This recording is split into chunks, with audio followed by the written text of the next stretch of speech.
moraš bit mašine. Dobro došao, brate, u raj za kripto sine. Pozdrav kriptaši, dobrodošli u novi video. Vi ste na kanalu Kripto Kafana, ako vam se sviđa sadržaj, slobodno se preplatite. Tema današnjeg videa bit će naša altcoin sezona, da vidimo šta se to točno događa i šta očekivati i kako to sve izgleda i šta da vi pratite. Jer 9. mjesec se onako ponaša kao da nam se igra sa živcima, imamo pokrete, padove, likvidacije, bilo je tu nekakvih signala o altcoin sezoni, sve to miješano s jednom dozom nesigurnosti. Prije nastavka videa da napomenem da nisam financijski ili kripto savjetnik, te sve na ovome kanalu je neka vrsta zabave, edukacije i neka moja razmišljanja. Danas ćemo kopati malo dublje šta je točna situacija sa Bitcoinom, Ethereumom, neki malo čartovi, Total 2, 3, Total 3 excluding Bitcoin, Ethereum i Stablecoin i malo ćemo o tom altcoin season indeksima i da vidimo zašto je se dogodio opće pad ovih dana, odnosno jučer i danas.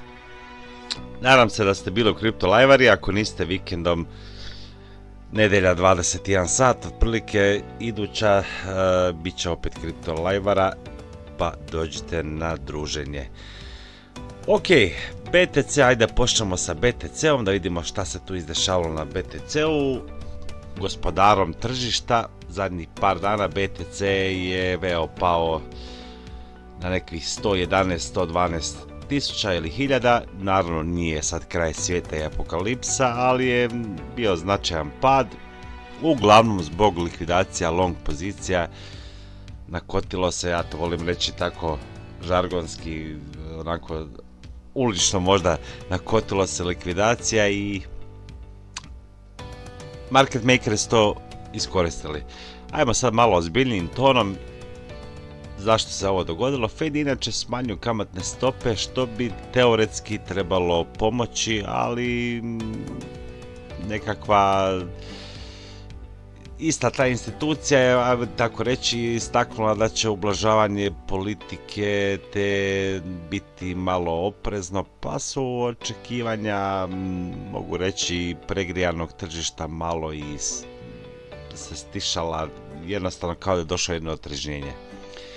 Druga stvar, kao što rekao, previše leverage-a, traderi su zaletili longove i naravno funding rates su bili visoki i došlo je do, ajmo reći, kada je došlo do nekog blažeg pada, vidjeli smo lančanu reakciju likvidacija.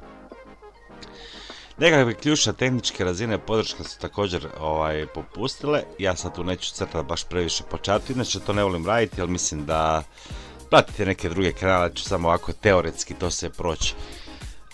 Nekakve razine od 114-115 su također popustile, koje se držale neko vrijeme i možemo reći domino efekt se stvorio i pad je aktivirao i dodatne selove.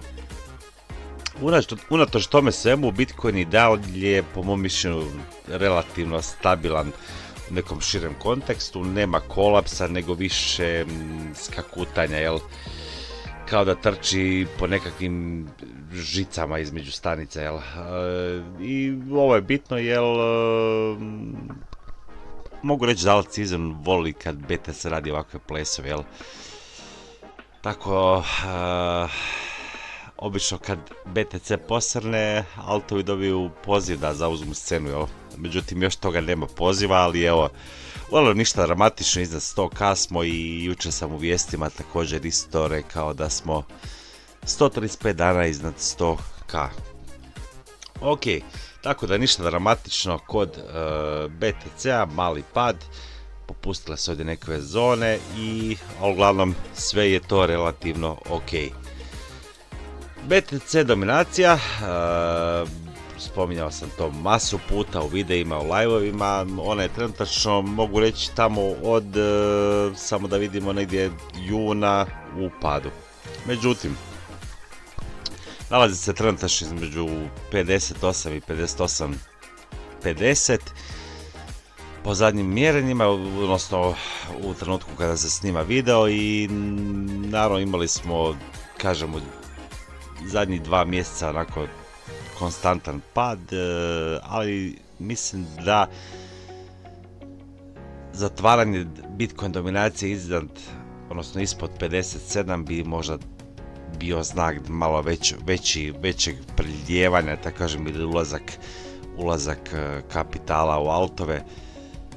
Za sad je dobro, ništa, ovaj mali spike na 58-53, naravno ne može ništa padati, konstantno mora biti stepenastog nekakvog pada, tako da za sad još smo u nekakvom, da kažem, sve po planu, možemo tako to nazvati.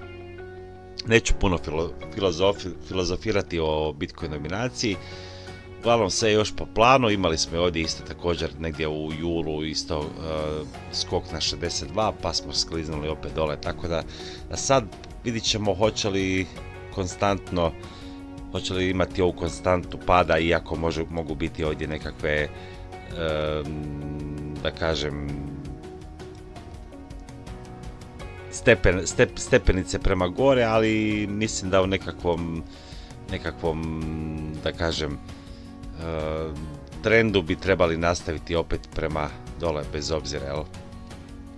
Bez obzira na ove male pullbackove. Ovakvi pullbackovi su naravno normalni i možemo očekivati i malo rast dominacije ako Bitcoin skoči na nekih 120k. Naravno, može se desiti situacija i da Bitcoin dominacija pada, da Bitcoin raste, ali onda morali bi vidjeti i nekakve povrate na altovima, to jest rast altova. Ok, tako da za sad i sa dominacijom ništa strašno. Malo ćemo se baciti na Ethereumov chart, Ethereum 4171. Šta reći o Ethereumu? Bile su nekakve, ja ne volim baš previše te nekakve analize i oko Ethereuma, jer jedna mala vijest i onda nas klizne dole i tako da, ali mogu reći da se Ethereum dobro drži na 4171 bez obzira, jel, što je bio ovaj pad. Mislim da je to još uvijek onako dobra, ajmo reći, analitičari su rekli da ćemo doći na 4300 kada smo bili na 5k, tako da po meni je ovo ok cijena, jel? Naravno Ethereum je centralna figura altcoina. Kažem, 4300 su bili neki analitičari najavili kad smo bili na 5k pad, evo mi smo se malo i niže spustili.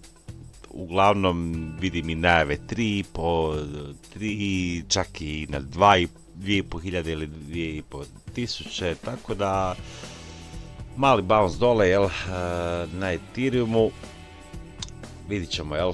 Uglavnom Ethereum se za sad, kažem, solidno drži, da ne bacam baš previše filozofiju i ne crtam ovdje linije i nekakve zone. Uglavnom, kažem, jedna mala vijest i može nas gunuti gore, a i jedna loša vijest nas može duboko dole gunuti, tako da za sad Ethereum izgleda čisto ok. Ethereum, Bitcoin, kojeg treba pratiti naravno u kontekstu rasta Ethereuma i da vidimo kako se ponaša market. Ako ovaj chart raste, naravno pokazuje da, ajmo reći, da se nekakva ulaganja prebacuju u Ethereum. Što se tiče ovog charta, većina, ja sam gledao na par stranica ovaj chart i većinom je to između 3.75, 3.71, malo onako rotiraju, jel, nisu baš svugdje slični su podaci, ali nisu isti. I naravno ja sam rekao, ako vidimo breakout odavde prema gore sa ovih nekih nivoa, jel, kada smo bili ovdje, onda možemo dobiti jasan znak i jasnu potvrdu, jel, da možemo reći jasan signal da profit, odnosno da se kapital rotira iz Bitcoina prema Ethereumu. A sada tog još nema, još malo, znači, kažem, neću crtati nikakve zone, čisto ovako ću proći čartove da im šta oni kažu. Znači nekakvu potvrdu malo, možemo reći malo višlje gore, jel? Bila bi potvrda da je se kapital stvarno prelio, kako vole to reći, iz BTC-a u Ethereum. A sad imamo na mali pullback prema dole, ali kažem ništa opet strašno, nadam se da će se ovaj chart, da će imati reversal ili povratak prema gore pa da i konačno probije ovi 0.04 zonu i da dobijemo stvarno taj nekav signal, jel imamo dosta altova koji se oslane na Ethereum, L2, DeFi, kažem dok je god ovaj chart u fazi oporavka, možemo onda očekivati nekakvu altcoin sezonu ili nekav rast, ali trenutačno, kažem, treba nam mali rast da bi dobili stvarno potvrdu da je krenulo vrijeme za altove. Prije nastavka videa, još jedan put, BingX u suradnji sa Kriptokafanom daruje 11.200 ili 1000 USDT-a. Ako vas zanima ova ponuda, pomoći ćete kanalu, link se nalazi u opisu videa, pinanom komentaru. BingX je stvarno dobra mješnica, imaju promocije stalno, 20 milijuna tradera, inače su sponzor nogometnog kluba Chelsea i mogu reći sponzori kanala. 18 jezika, imaju AI alate ako vam je potrebno za trgovanje, tako da iskoristite ovu ponudu i uzmite svoj bonus. Total 2. Sada mi se nešto pojavilo sa TradingView, ali evo, maknut ćemo da vidimo šta kaže Total 2, pardon, ispričavam se. Inače snimam u ranom jutarnjim satima ovaj video, pa malo mogu i zatilat. Ne mislim montirati ovaj video i snimati ga 100 puta, isprve ćemo to ovako. Total 2 je ukupna kapitalizacija ili market cap bez Bitcoina i on je isto u fazi u kojem pokazuje jedan oporavak. Naravno imamo ovdje jedan setup koji analitičari opisuju kao bullish, jel? Viši lovovi, i ako Total 2, bez obzira što imamo sada i ovdje jednu malu korekciju, nastavi rast i probije nekakve rezistanse koje ja isto također neću crtati ovdje. Iako smo ovdje probili, samo da pogledam ranije, neće mi ga prikazati, ovdje ranije iz 21. godine, ako probimo nekakve zone, odnosno odemo gore i dobijemo nekav retest ovoga, odnosno dobijemo potvrdu probijanja zone, onda možemo reći, jel, da altovi kao grupa dobivaju kapital. Baš u idućem videu crtati nacrt te zone i za koje mislim da bi trebale dati potvrdu, eto, ako čisto onako da vidimo da li je to, jel. Ali još za sad neću ništa crtati, jel. Kažem, nije kanal baziran da crtam. Ovako, ovo bi izgledao otprilike kako bi to trebalo izgledati. Trenutno smo u fazi gdje testiramo nekakav resistance. Ako pogledamo 1.59 je trenutno je ovo nekakva faza gdje testiramo taj resistance iz 21. godine, ono što sam malo prije govorio, i ako dobimo potvrdu onda možemo reći da smo ušli u altcoin sezonu. Slično se dogodilo i 21. godine, tako da ostaje da vidimo, jel? Total 3 je chart bez BTC-a i Ethereuma. Kažem, sve ovo morate pratiti, jer jedno drugo veže i jedno bez drugoga ne funkcionira, da bi shvatili market. U prošlom live-u sam ja prošao sve ove chartove manje više i naravno rekao sam da nismo u altcoin sezoni i da imamo mi još tu dosta za proći, ali evo, ovo je malo da se nadovežem na sve ovo, jel? Kao što rekao, Total 3 je bez BTC-a i Ethereuma i ovo je nekav test, jel? Iako Total 3 probije prema gore, naravno, znači da kapital ide i u manje altove, ne samo Ethereum i top altove, jel? Jedna ideja, mogu tako reći, sa TradingView pokazuje da prolazimo kroz nekakvu korekciju, ali je struktura makro bullish, jel potrebno je pratiti vikli zatvaranja, isto kao i na prošlom čartu. Ako dobijemo nekakav proboj iznad ovog 4-godišnjeg rezistansa, uzeo sam baš ovu ideju, ali baš zgodno to pokazuje, znači imamo 8-godišnji nekav uptrend, ali kažem, potrebno je probiti ovu 4-godišnji rezistans i naravno da zatvorimo vikli iznad ovog rezistansa i onda bi to bila potvrda za naše altove. Tako da pratite svaki ovaj chart u videu, jednostavno jedan bez drugoga ne funkcioniraju. Jedan chart ću sad prikazati koji do sad nisam pokazivao u videima, po meni je zgodan jer isključuje stablecoin, jel? Vidimo da se štanci stablecoini masovno, znači bez BTC-a, Ethereuma i stablecoina, slična situacija kao i kod prošlog čarta, ali kažem slična slika. Vidimo ovdje jedan veliki cup and handle, jel, da se stvara, obično to jedan bullish pattern, jedan ogroman pattern, znači od tamo 21. godine jedan cup i handle i ja vjerujem da ćemo, ako je vjerovati patternima, znači sličnu situaciju dobiti kao i ovdje, jel, jedan veliki cup and handle se stvara, naravno i kad isključimo stablecoine ta slika je puno jasnija. Što se tiče ovoga čarta, po meni ovo daje jednu najčišću sliku sitnih i srednjih altova, možemo tako reći, jel?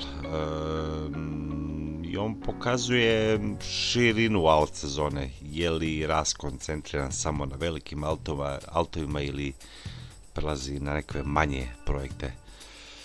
Tako da, evo, mala još konsolidacija, po meni tik, možemo reći tik ispod važnih rezistansa, jel, tako da, opet kažem, probijanje i bit će nam to jedan znak za altcoin sezonu. Tako da blizu smo probijanja na svim ovim čartovima, ali za sad još nema potvrde.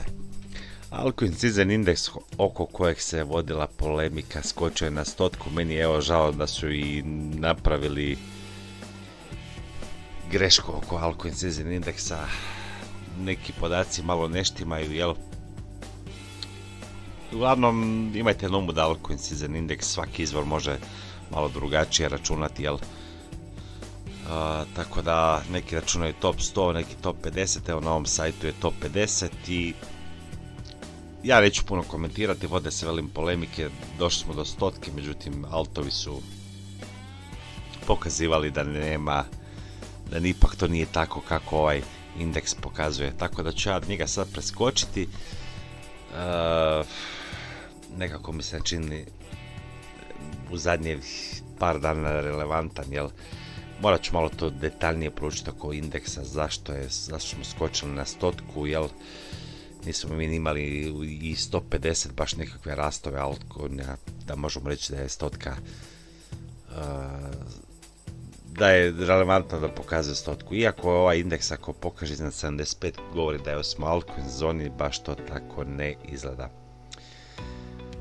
Others BTC, odnosno ostatak tržišta u odnosu na BTC, isto kao svi ovi čartovi, šta da kažem, nešto pametno o ovome svemu, čekamo se potvrda, jel?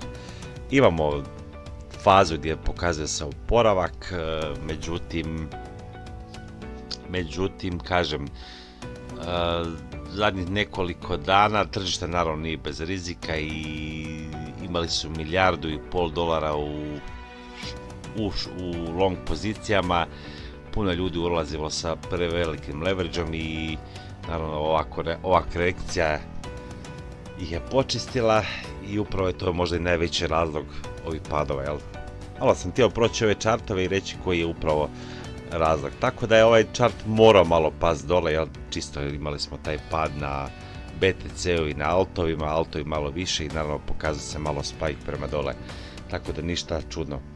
Ali još, evo kažem, kao i kod para Ethereum, Bitcoin, mi smo u fazi oporavka, tako da po meni ovo izgleda ok, ništa zabrinjavajuće, još i dalje smo na tom putu, ako pogledamo put do altcoin sezone.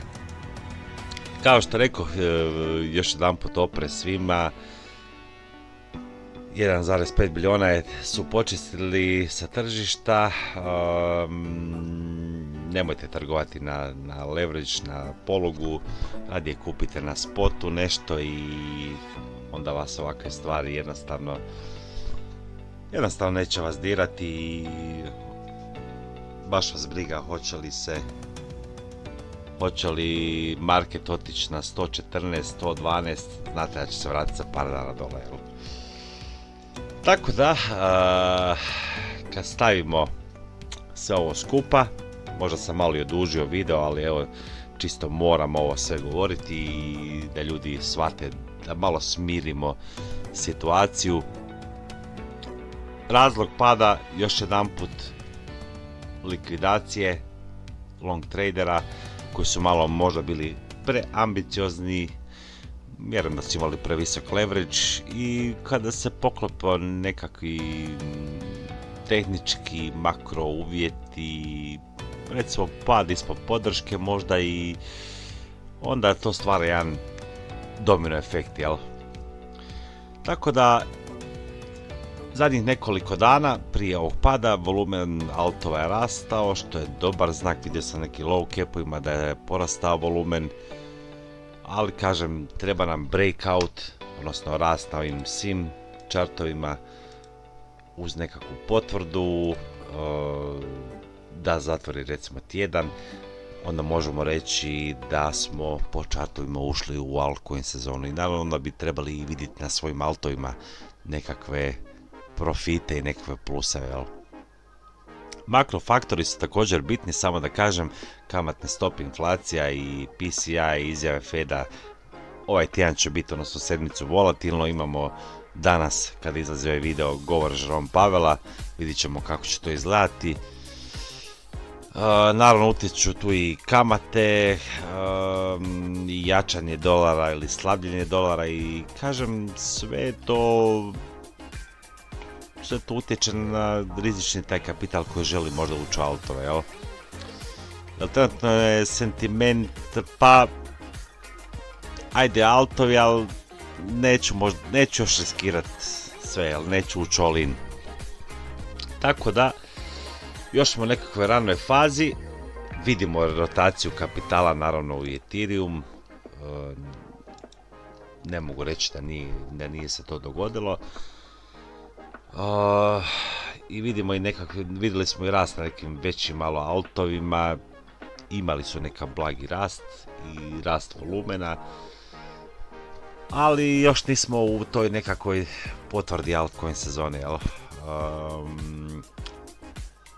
Još jednom ponavljam, oprezno, ovaj ciklus pod navodnicima, vidimo šta se događa, ovakve manipulacije sa tržištem, nije toliko bilo prošli ciklus, ali evo, šta je tu je, jel? Market makeri vole skidati long i short pozicije i tu ne možemo ništa, jel? Tako da,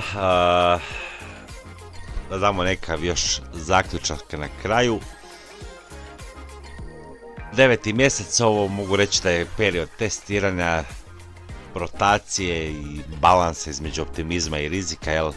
Kažem, altcoin sezona je blizu, ali još ništa nije potvrđeno, jel?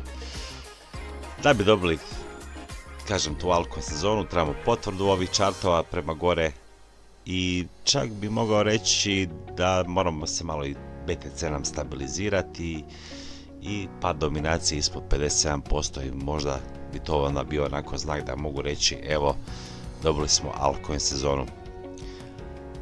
Ali naravno, vidimo je velike likvidacije, volatilnosti, očekivanje govora Feda, pa i te makro vijesti uvijek nas to malo vrati nazad, jel? Hvala što ste ogledali do kraja. Ja nisam crtao, kažem, linije po ovim čartovima. Čisto dao sam nekakva svoja realna očekivanja i, kažem, bez nekakve potvrde nema govora o altcoin sezoni. Tako da, crtanje linija samo bi vas još više razočaralo. Komentirajte da li vam se sviđa nekav altcoin kojeg ja nisam spominjao u live-ovima ili kroz video, a možda i low cap, pa napišite slobodno u komentare. Vidimo se idući put u drugom videu, pametno, da kažem, na volumenu, oštro, na podrškama. I neka altovi rastu ako budu htjeli, jel? I raše. Nada umire zadnja, jel? Tako da, hvala svima još jedanput, dajte like na video. Altcoin sezona je iza vrata, odnosno iza ugla, ali još nemamo, još nije to. Malo se odužio video možda, eto, ali polako sam to sve i ako imate kakvih pitanja slobodno komentirajte u videu. Hvala lijepo svima na gledanju i vidimo se u idućem videu.